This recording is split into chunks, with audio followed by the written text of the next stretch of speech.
ನಮ್ಮ ಮುಖ್ಯಮಂತ್ರಿಗಳು ಮಾನ್ಯ ಸಿದ್ದರಾಮಯ್ಯ ಸಾಹೇಬ್ರ ಬಗ್ಗೆ ನಾವು ಅನ್ಕೊಂಡಿದ್ವಿ ಬಡವರ ಪರವಾದಂತ ಬಜೆಟ್, ಬಡವರ ಪರವಾಗಿ ಅವ್ರು ಮಂಡಿಸ್ತಾರೆ ಬಜೆಟ್ ಅನ್ನ ಅಂತ ನಾನು ಸಹ ಒಬ್ಬ ಯುವಕನಾಗಿ ಅತಿ ಹೆಚ್ಚು ನಂಬಿಕೆಯನ್ನ ಇಟ್ಕೊಂಡು ಈ 3ನೇ ಬಜೆಟ್ಗೆ ಬಂದೆ.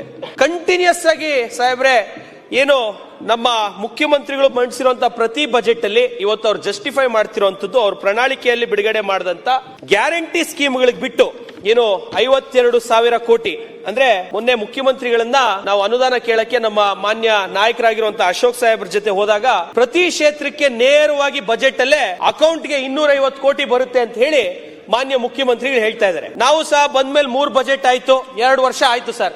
ಹೊಸದಾಗಿ 72-74 ಜನ ಆಯ್ಕೆ ಆಗಿದೀವಿ. ಇನ್ 3 ವರ್ಷ ಇದೆ.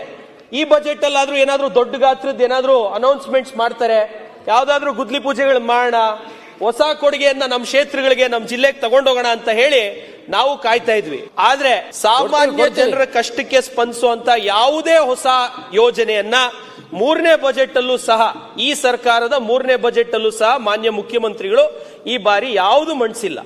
ಅವರ ಗ್ಯಾರಂಟಿಗಳ ಅನುಷ್ಠಾನ ಬಿಟ್ರೆ ಬಡವರ ಪರವಾಗಿ ಬಡವರ ಕಲ್ಯಾಣಕ್ಕೋಸ್ಕರ ಒಂದೇ ಒಂದು ಕಾರ್ಯಕ್ರಮ, ಅವರೇನು ಭಾಗ್ಯಗಳು ಅಂತ ಹೇಳಿ 5 ವರ್ಷದ ಸರ್ಕಾರ ನಡೆಸಿದ್ರು. ಈ ಸತಿನೂ ಕೃಷಿ ಭಾಗ್ಯ ಅಂತ ಅನೌನ್ಸ್ ಮಾಡಿದ್ದಾರೆ.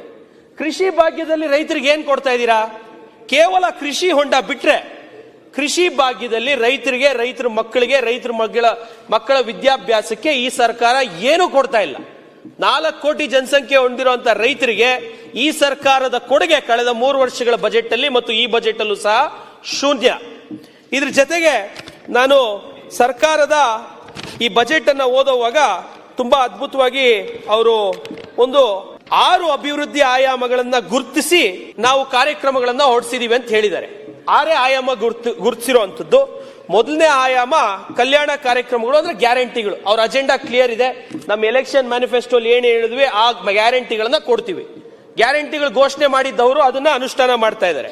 ಎರಡನೇದು ಕೇಳಿದ್ದಾರೆ ಕೃಷಿ ಹಾಗೂ ಗ್ರಾಮೀಣ ಅಭಿವೃದ್ಧಿ ಆಯವ್ಯಯ. ಈ ಬಜೆಟ್ ಕೃಷಿಕರಿಗೆ ಮತ್ತು ಗ್ರಾಮೀಣ ಅಭಿವೃದ್ಧಿಗೆ ಅಂತ ಹೇಳಿದ್ದಾರೆ.